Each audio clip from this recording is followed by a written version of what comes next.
La Llorona. You remember that one lady you saw crying on the riverbank? Turns out it wasn't your imagination. It was Mexican. Her name means the weeping woman. And depending on who's telling the story, she drowned her kids in a fit of rage, grief, or jealousy, then killed herself afterwards. Either way, she caught a lifetime ban from heaven. So naturally, when Maria died and showed up at the pearly gates, God asked, "Where are your children?" She said, "I don't know, my lord." Big mistake. Now she's cursed to wander the earth forever until she finds them. She roams foggy riverbanks dressed in white, soaked in guilt and swamp water, screaming for the kids she can't find. She will grab anyone who gets too close, especially if you happen to be a child, or just dumb enough to investigate ghost wailing at night. And I already hear you. Ooh, Latina mommy. Dude, Latinas already don't play around. But this one drowned her kids and came back from the grave louder. Pray she doesn't find a flip-flop. In some versions, though, she's not even trying to kill you. She just mistakes you for her lost children. So now you basically just got adopted by force. Honestly, I'd go willingly. No way I'm crossing a Latina mommy with ancient beef and no closure. I'd be out there joining the search like, "Is this your son, ma'am? Survival chance?" 0%. 10% if you have mommy issues. Tenom. The guy that makes you think twice about offering a high five. He's a Japanese spirit that looks like an old blind man, though something doesn't really add up. Then he raises his hands, and you realize his eyes aren't missing. They're just misplaced. According to the legend, Tenom was once a blind man who got jumped and left to die in a field.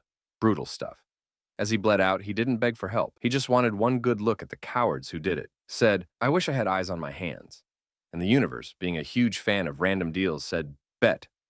However, when the universe granted his wish, it forgot to include good vision. His hands? Still squinting. Guess he forgot to read the fine print. Anyways now, he's back. Sort of. Not as a justice-seeking ghost, but as a yokai who stalks fields and graveyards at night. He doesn't care who you are. Can't tell anymore because his memory's as dead as his face. If you're nearby, you're probably fair game. And since those hand eyes came without glasses, he ditched sight altogether and hunts by smell instead. Once he locks on, he runs faster than you think someone with no eyeballs should. So I guess he takes blind rage to a whole new level.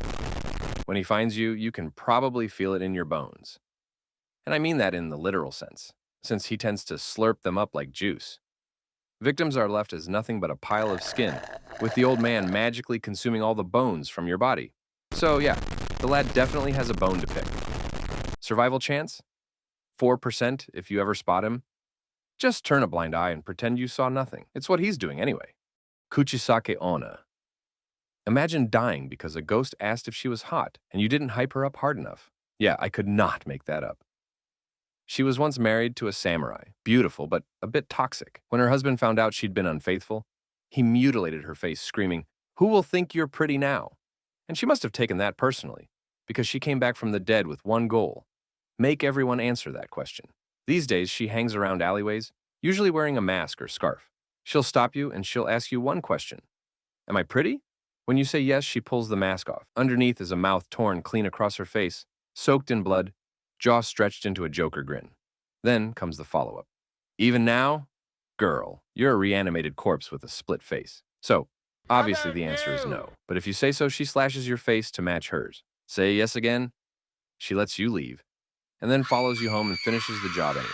So, yeah, you're kind of screwed, and don't even think about saying, "What that mouth do?" The answer is scissors. There are escape tactics, apparently. Saying she's mid seems to bamboozle her for a minute. Others toss hard candy or coins and make a run for it. Not elegant, but neither is being cut in half. Survival chance? 10%, 50% if you're brutally honest and slightly rude. Bloody Mary? Do you know what happens if you say Bloody Mary 3 times into a mirror at 3 a.m.? Basically, your mom will yell at you to shut the hell up and go to bed. Still, that legend has stuck around for generations. You see, Bloody Mary is one of the most famous urban legends in Western folklore. The story of a vengeful ghost who appears in mirrors when summoned. The ritual is usually done in the dark, with only a mirror and silence. Say her name 3 times and wait. Bloody hell. That was scary. Almost as scary as people who drink Bloody Marys for fun. Tomato juice and vodka? Be for real. Anyways, no one's sure who she really was. She might have been Mary Worth, accused of witchcraft, burned alive, betrayed by her man, or all of the above depending on the version. Hell, she might be Queen Mary I of England, nicknamed Bloody Mary for lighting up Protestants like bonfires. History is messy.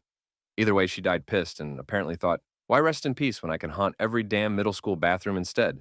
Now she might appear in there and scratch your face, blind you, drive you insane, or drag you straight into the mirror. Some say that's the worst outcome because no one really knows where she takes you. Today, her story is mostly a sleepover dare. But honestly, I'm still too scared to try it. Survival chance? 15%, 0% if you brought her up while drunk. It's not that kind of Bloody Mary, sweetie. Kurobozu. Imagine a musty bald guy in full black robes sneaking into your room at night just to slobber all over your face like a dog and leave you with a wet willy. That's Kurobozu, which literally means black monk. Unfortunately, he's not here to bless your dreams. He's here to ruin your immune system. According to reports, Kurobozu is a shadowy humanoid figure, vaguely shaped like a Buddhist monk. Except no one's really gotten a good look at him. His hands, unclear. His face, bestial. His tongue, hear me out. Once you see him, you start vomiting from the stench alone. Eyewitnesses say he smells like rotting tuna mixed with spoiled garbage. So, if your bedroom ever starts smelling like a fish market, he's probably in the house. His usual routine is simple.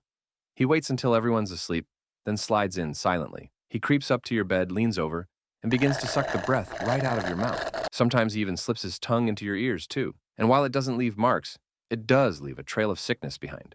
Victims who experience repeated visits often fall mysteriously ill, which makes sense considering they've been French kissed by a surprise monk in their bedroom. If that doesn't make you sick to your stomach, I don't know what does. Survival chance? 100%? But you'll never sleep soundly again, knowing a crusty dude might have been tongue blasting your ear in the middle of the night. Serbian dancing lady. Have you ever been minding your business at night and suddenly get challenged to a death match by a middle-aged woman doing the national equivalent of that one fortnight dance? Welcome to Serbia. The Serbian dancing lady is a modern urban legend that began circulating in 2019 after a woman was reportedly seen dancing in the street outside a hospital in Zvezdara, Serbia. According to the report, she was moving strangely, like a distorted version of the Serbian kola. And when approached, she pulled out a knife and began chasing people at unnatural speed. The police investigated, but she vanished before they could find her. People keep speculating about her identity. If you ask me, it's probably just someone's grandma getting sturdy. Since then, the dancing lady has become a Balkan meme nightmare. Still, nobody seems to know why she's dancing. Maybe she's just vibing. Maybe she's on a side quest. Either way, do not disturb the grind. When you encounter her, she's always in Serbian folk dress, sometimes clean, sometimes soaked in blood, but the vibe stays the same. She's locked in. Face rarely shown, intentions unknown, but you show up during her performance, you might end up in a knife fight instead of a dance battle. So when she starts moving, you better move too, preferably in the opposite direction. Survival chance? 70%. You know what beats the Serbian dancing lady? An AK-47. Rokurokubi. By day, she's just your average woman. By night, her head decides it got places to be. So while her body sleeps, her neck quietly detaches from the group project and goes exploring. Once it's out roaming, the head gets busy. It stalks small animals, slurps up lamp oil with an unsettlingly long tongue, and sometimes just creeps up on people for the sake of it. Sounds kind of fun, right? It's not, because it's actually a curse. The name Rokurokubi literally means pulley neck, which might sound like a chiropractic issue, but in reality it's a supernatural punishment.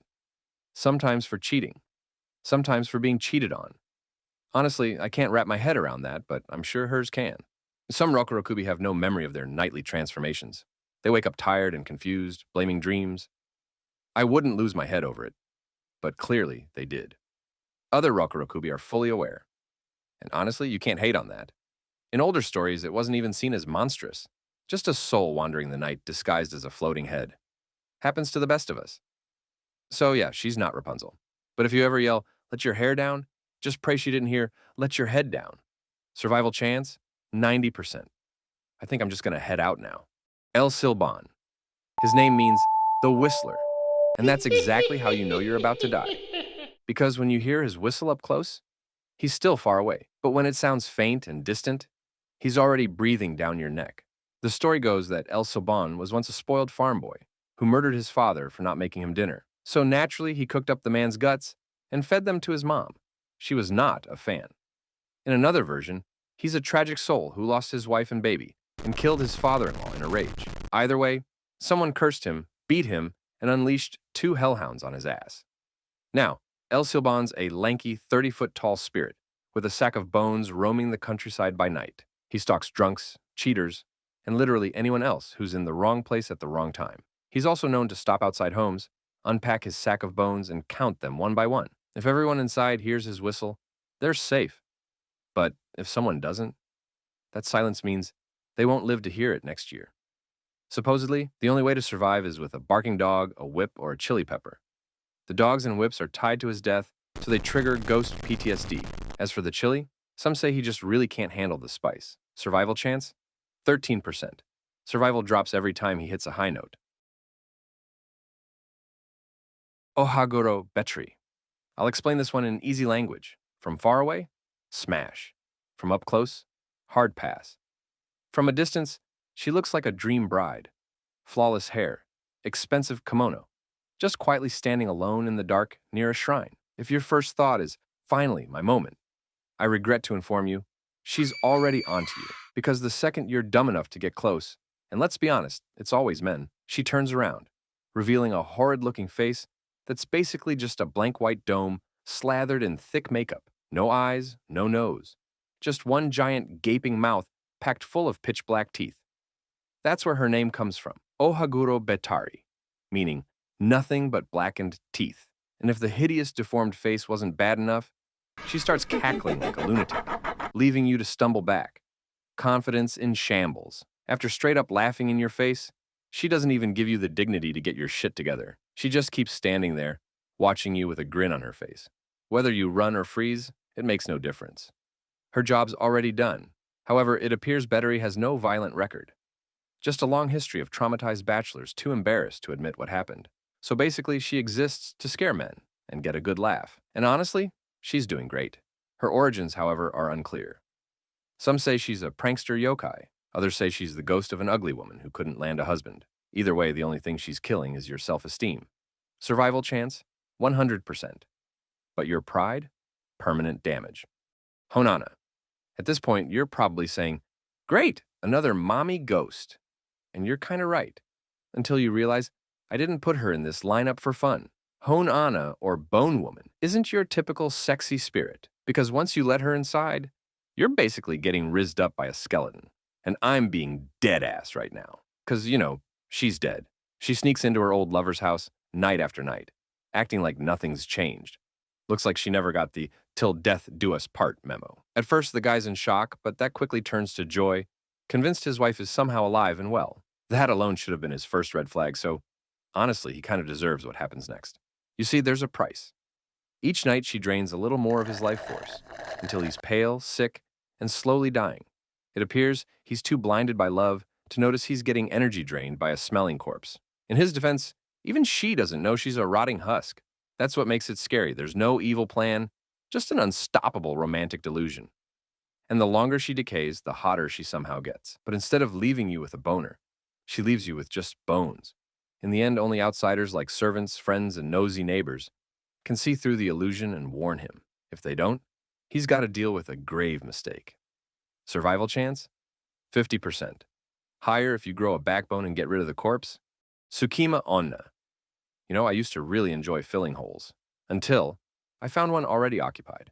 Somewhere out there's a ghost who will squeeze into the 1-inch gap behind your dresser just to lock eyes with you at 3 a.m. Her name is Tsukima-Onna, also known as the Gap Lady. She's real. And she's in the goddamn walls. So, for a country where people literally apologize for existing, this ghost has never heard of manners. Or personal space, for that matter. Apparently, Gap Lady lives inside any space thin enough to slide a piece of paper through. That 2-inch void between your dresser and the wall? Prime real estate. Crack in the floorboard? That's her weekend getaway. Now, you're probably wondering, what exactly does she do? Short answer, nothing. She basically just stares, forever, until your brain short-circuits. It appears that her psychological weight breaks you down until you forget how to be human. You just low-key stop leaving the house, stop eating, even stop showering. And the worst part? Once someone else sees her, she spreads like a virus. So yeah, now you've basically transferred the brain rot to your guests as well. Whatever happens next depends on the one telling the story. Some say she'll eventually drag you into another dimension. Others say she just waits you out until you go full feral and forget how to use a doorknob. Oh, and if you're thinking, I'll just seal all the gaps in my house? Go ahead. Hope you've got 900 feet of tape and no plans to use your outlets ever again. Survival chance? Minus 10%. Sorry, I did not mean to leave such a long gap in between. Oops. Nando Baba. All right, we've covered the hot ones. Now it's time to introduce you to the short, ugly, balding woman who lives in your closet. So, if that's your type, you're in luck. This beauty haunts storerooms, sheds, and dusty corners no one touches, unless they're looking for a power cord from 2006. She's kind of shy and jumpy, I wonder why, and therefore prefers dark, untouched spaces. Honestly, if I had a pan like that, I'd stay hidden too. But while that horrid-looking face might already scare you to death, she's surprisingly harmless. Unless you catch her off guard. In that case, she jumps out screaming and starts chasing people around the house like her life depends on it. Luckily, she might be the only Japanese ghost you can square up against and actually win. You see, it seems like one good hit to the head with a broom is enough to disorient her and send her crawling back under the floorboards. Fun fact, though, she wasn't always some cryptid granny in your utility closet.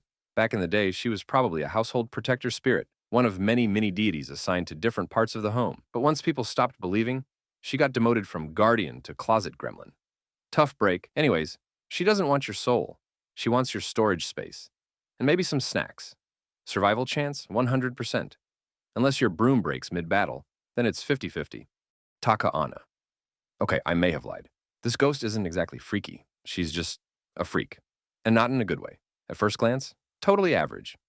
Just a mildly unfortunate-looking woman loitering outside a brothel in the red light district. Bit of a resting menace face maybe, but otherwise, normal. That is, until she starts growing. Her neck, torso, legs, everything extends until she's tall enough to peer through second-story windows like a living periscope. And before you start chanting, tall girl supremacy, try saying that while she's stretching up past your window mid-hookup, staring in deadpan, while you're just trying to have a sinful little Tuesday. No knocking, no warning. Not even a little, can I join? Just raw, intrusive eye contact from Little Miss String Cheese. But according to legend, she wasn't always built like a cheese stick. She was once an ordinary woman. Too plain to get hired by the pleasure houses, too unattractive to marry. Her loneliness twisted into obsession, and eventually, she chose violence. And, apparently, verticality. Think, sexless revenge arc, but with stilts.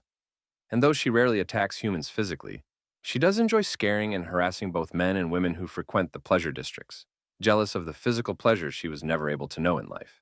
So yeah, since she can't seem to grow other things, she settles for being a grower herself. It's definitely giving strong, independent woman vibes. Survival chance? 100%. But next time you close the curtains, maybe check the roof too. Turbo Granny. Imagine you're speeding through a mountain tunnel at night. It's dead silent, headlights slicing through the dark. When suddenly, you're in a scene straight out of Tokyo Drift. Only you're not being challenged by some street racer. Instead, it's a grandma in sandals, running 100 kilometers per hour. She isn't even driving a car, and she's still gaining in on you. Be for real. That's Turbo Granny, yes, that's really what she's called. Fitting, though, because she's officially Japan's fastest paranormal menace. Based on the urban legend, early sightings originated from the highways of Mount Rocco before spreading across Japan. Most sightings start the same. You see her, she sees you, and suddenly the old woman is sprinting straight at your bumper like her pension depends on it. The smart ones floor it. The dumb ones slow down. If you're lucky, she disappears. If not, she's suddenly at your window, slamming into the side of your car, or tailgating you with dead eyes and zero expression. And sometimes, she doesn't stop until you crash. No one really knows who she is, but many believe she's just a legend that began as a cautionary tale about reckless driving. Honestly, with how often they keep making Fast and Furious movies, she might just be Vin Diesel's wife in Part 20 instead. Looks like someone had to bring balance to the family. Survival chance, 75%. Lower if you drive a Prius. Tengu. I'm not saying hear me out, but I kinda want to. This goofer is a crimson-faced forest demon with glowing eyes, hawk wings, and a nose so comically long it deserves its own passport. And you know that old saying, the bigger the schnoz, the bigger the, you know. Well, in this case, it's ego. Tengu has been lurking in Japanese mythology for centuries. Originally, he was a complete menace, an anti-Buddhist bird demon who'd snatch up monks, blind emperors, and yeet people into the mountains just for the drama. He hated pride in others, but ironically, he was the most prideful of all. That's the thing with Tengu. It's not the claws or teleporting that'll get you. It's the ego. In fact, don't become a tengu is still a phrase in Japan, warning against arrogance. Some stories even say cocky monks would reincarnate as tengu after death. So yeah, that long nose, not just for show. It's a symbol of vanity, delusion, and thinking you're that guy, when you're really not. Over time, though, Tengu got a bit of a rebrand. Now he's more of a mystical forest guardian, protector of sacred spaces, mentor to wandering warriors. He still has a nose for chaos, but in a slightly more helpful way. And if he looks familiar, that's because he's literally the emoji you've definitely used to call someone ugly on the internet. Inunaki Village. Finally, a scary one. No seductive ghosts. No closet gremlins. Just a whole village that wants you dead. Supposedly hidden deep in the forests of Fukuoka Prefecture, Inunaki Village is so cursed, it comes with its own welcome sign. The Japanese constitution does not apply past this point, which is definitely not something you want to read on a casual hike. The legend blew up in the early 2000s, claiming this forgotten village rejected modern society entirely. It doesn't show up on maps. Phones stop working. And if the stories are true, so do basic human rights. According to local lore, it's a place where outsiders vanish, a place patrolled by inbred, axe-wielding villagers who greet newcomers with machetes instead of manners. The only known entrance? A decaying side road near the infamous Old Inunaki Tunnel, which, fun fact, is an actual place with a very real history of murder and missing persons. One story tells of a couple from the 70s who wandered too far in. They were greeted by a crazed old man swinging a sickle like he was auditioning for the hatchet. So yeah, not really a warm welcome. And then there's the phone booth. Allegedly, it starts ringing at night. If you answer, the village starts calling you back. And it doesn't stop until you lose your mind or your pulse. Survival chance 40%, maybe higher if you bring a constitution to fight them with. The Manananggal. If you came here hoping to laugh your ass off, sorry, someone already beat you to it. This creature's got people tripping hard, over an actual ass no less. We're talking about a creature from Filipino folklore who detaches her entire upper body from her lower half and flies off into the night to slurp up fetuses through the roof. Yes, really. She leaves her legs behind, just out in the open. So imagine going on a little midnight walk and seeing a full human dump truck just parked in the grass. And I'm being dead ass right now, because, it's her ass. Cheeky jokes aside, the name comes from the word tangal, which means to separate, because that's exactly what she does. Once her torso is airborne with giant bat wings and a thirst for unborn children, it's over for your ass. She scans the rooftops for pregnant women, snakes her long, hollow tongue through a crack in the ceiling, and helps herself to a midnight snack. I can tell you, it's not yogurt. Sometimes, though, she seduces men with her beauty instead. I do wonder if the beauty is in the room with us right now. Because she's not exactly beautiful inside and out, but she sure enjoys what's inside men, namely hearts, livers, and stomachs. The good news is that she has weaknesses. Your best bet is to find her abandoned lower half and make it disappear. Keep her from rejoining her halves by sunrise, or the whole mess walks away. Survival chance? 20%, let's just say, you're head over heels in trouble. But hey, at least the next creature uses his butt for something useful. Like, horseback riding. The Nukkalavi. Okay, I may have been mistaken. He's not exactly riding a horse. He is the horse. Sort of. Straight out of the Orkney Islands. The Nukkalavi is considered one of the most hated demons in Scottish folklore, and that's in a country where demons basically outnumber sheep. So here's what you're dealing with. Imagine a giant horse with flipper legs, a glowing red eyeball, and a human torso just awkwardly attached on top. If that wasn't goofy enough. The human part also has absurdly long arms that probably just drag through whatever dirt it's stomping over. And to top it off, it has absolutely no skin. So if you ever come across it, you might mistake it for a log of salami. But the Nukkalavi doesn't just look disgusting. He is disgusting. This thing's breath alone can rot crops, kill livestock, and give you the worst seasonal allergies of your life. Entire villages blamed it for outbreaks of disease and famine. And want to know what triggered his tantrums? The smell of burning seaweed. That's it. Burn some kelp, and next thing you know, your cows are dead. Your only shot of survival is that he can't cross fresh water. So if you ever see it coming, just find a creek and hop over it. Or step outside when it rains, because apparently he won't. No idea why. Maybe it tickles his skinless body. Survival chance, 35%, maybe higher if you throw salt, lemon juice, and maybe a toothbrush his way. Sapactly. So, you know how most creation myths start with light and order? Yeah, not this one. The Aztecs kicked things off with a giant sea monster that was somehow half fish, half toad, and half crocodile. Yes, I know the math is wrong. But in my defense, so is everything else. Anyway, born from primordial chaos, Chipakli didn't really do anything except exist and eat. The problem was, she had mouths on basically every joint. Arms, legs, elbows. Just mouths everywhere. All of them permanently set to devour. So every time the gods tried to make something cool, a mountain, a sky, Grand Theft Auto 6, she popped up and swallowed it whole. Total hater energy. So naturally, they decided to get rid of the thing. Eventually, one of the gods, Tezcatlipoca, pulled a "fine, I'll do it myself" and used his own leg as bait. Chipakli took the bait, chomped it clean off, and the gods jumped her. After a group beat down, they tore her apart and made the world out of her body. Which means, yes, the ground beneath your feet is technically one giant dead fish lizard. And what's worse, she's kind of still alive. So to keep her from fully respawning, the gods demanded regular blood sacrifices. If you ask me, I'd keep an eye on all the Chipotles spawning everywhere. Chipakli, Chipotle, kinda sus, no?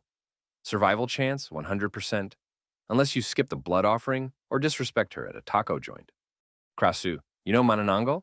Yeah, well, Krasu looked at that and said, I'm gonna get ahead of this whole body thing, and then left hers behind, like, completely. At first, she appears as a young, beautiful woman, just casually hanging around. But then you look down and see her intestines doing the same thing, just, more literally. You see, when night falls, her head detaches and decides to head out.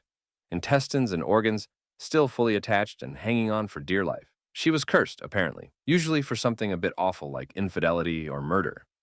And now she spends her nights on the hunt for blood. But if she can't find any, she'll downgrade to rotting meat. Or poop, I wish I was kidding. But her all-time favorite? Pregnant women. Because apparently, slurping up a fetus or licking placenta with a demon tongue is a 2-for-1 special you just won't find at Chipotle. Luckily, it's pretty easy to get rid of her. Just hide or destroy the body she leaves behind. No body, no backup plan. Or better yet, surround your place with spiky bushes. Apparently, her dangly bits tend to get tangled. Just don't drink anything weird while she's in town. If you ingest even a drop of her fluids, you're the next Kresu. Survival chance, 50%. Higher if you don't smell like afterbirth. Siguanaba. From far away, she's a solid 10. From up close, it's more nay than slay. This demon from Central American folklore shows up as a stunning, long-haired woman, usually bathing by a moonlit river or washing clothes in some sketchy ditch. She's typically clothed in nothing but a see-through gown, or more often absolutely nothing at all. Of course, some people see this as the perfect chance to shoot their shot. And let's be honest, it's always men, in particular night owls, drunks, or cheaters, tend to get lured in, thinking they're about to score big. She lets you follow her off the beaten path, tossing glances over her shoulder, and then she turns around. I already hear you. Damn, catfish. It's actually a horse skull, you dummy. Luckily, I know something that will fix this problem. However, if you don't have access to a grocery bag, you'll probably die of shock. But if the shock didn't kill you, she'll lead you mad, lost in the wilderness. And if you're wondering about kids, no worries. She gets them too. Thank God she uses a more PG-friendly disguise for that, usually appearing as their mom. If, however, you find yourself in her presence, rumor has it you can banish her by biting your machete or making the sign of the cross. Or, if that doesn't work, you might have just hit on someone who's unfortunately real, in which case, just tell her you're not interested. Survival chance? 40%. Much lower if you have wandering eyes. Sukuyan. This one comes straight from Caribbean folklore. And before you ask, no, she's not hot, just on fire.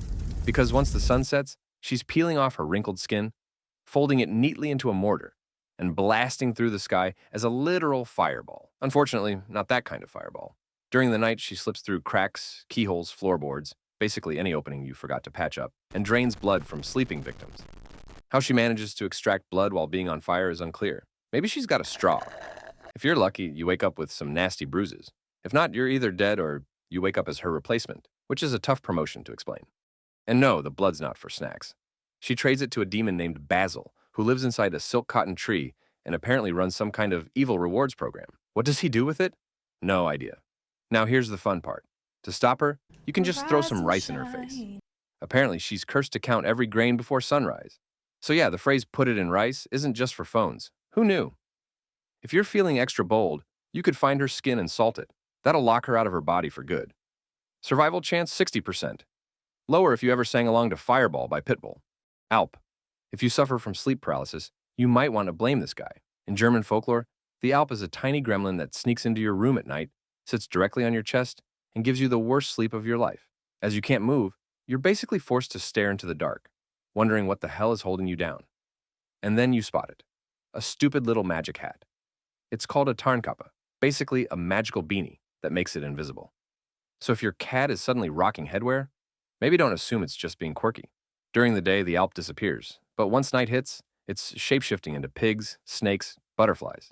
Even your dead cousin, if that'll mess with you more. And if sitting on your lungs wasn't enough, it might also tangle your hair, drink blood from extremely questionable places, or sour your milk just to be annoying. Luckily, it's pretty easy to get rid of the pests. You could just stick a broomstick under your pillow, hang iron horseshoes on your bedpost, place a mirror on your chest, or hang steel crosses around the room.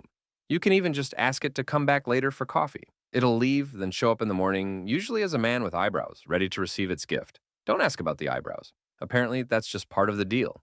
Survival chance, 60%. As long as your cat isn't into cosplay. Goatman. Greatest of all time? You've got to be kidding me. Try Get Out and Terrorize. Said to stalk the woods of Maryland, Texas, and Louisiana, this axe-wielding cryptid is part man, part goat, and definitely banned from the barnyard. He's known for chasing cars, dismembering pets, and interrupting teenage makeout sessions in the worst way possible. Now, I know what you're thinking. Is he terrifying, or did we just catch him mid-shit? Honestly? Both.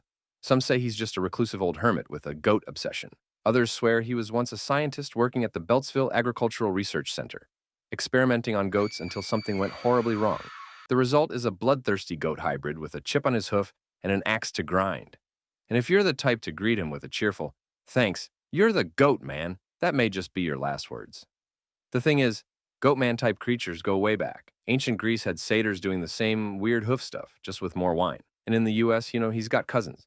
The Pope Lick Monster, the Waterford Sheepman, all the same guy, but with different zip codes. So if something hairy is standing by your car, breathing heavily, and your date's nowhere to be found, yeah, you might want to drive. Survival chance? 45%. 10% if you tell a bad joke. Hanako-san. Hanako-san picked the bathroom to haunt, because getting haunted is somehow worse when your pants are down. Public bathrooms are already cursed, like nobody goes there expecting good things to happen. Flickering lights, random stuff in the toilet, weird smells. Peak horror setting. Now throw Hanako-san into the mix. According to Japanese urban legend, if you knock 3 times on the third stall door on the 3rd floor and ask, "Hanako-san, are you there?"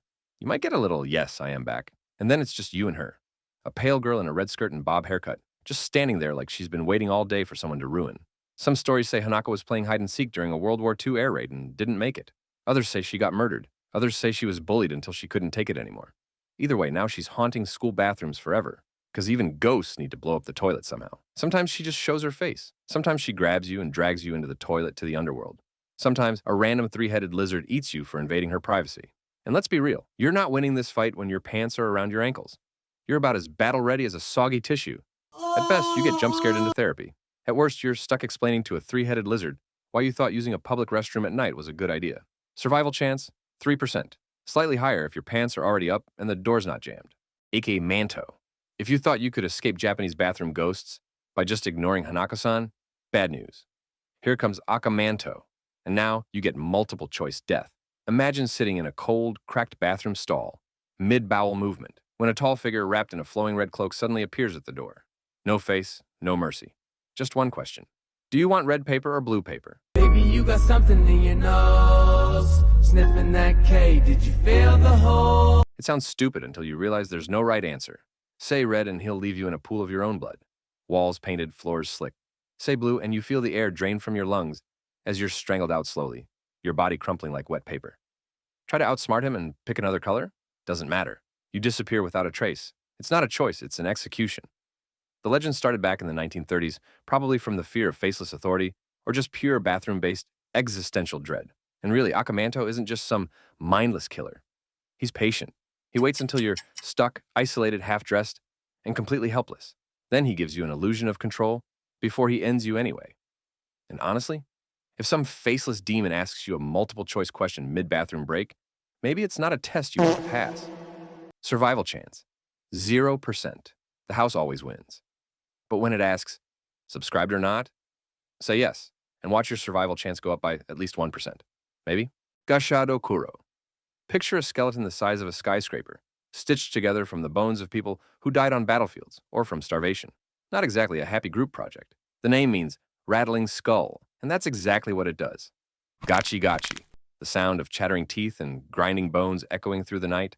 It's made from the bodies of the unburied, soldiers left to rot in fields, famine victims forgotten in the dirt. No graves, no closure.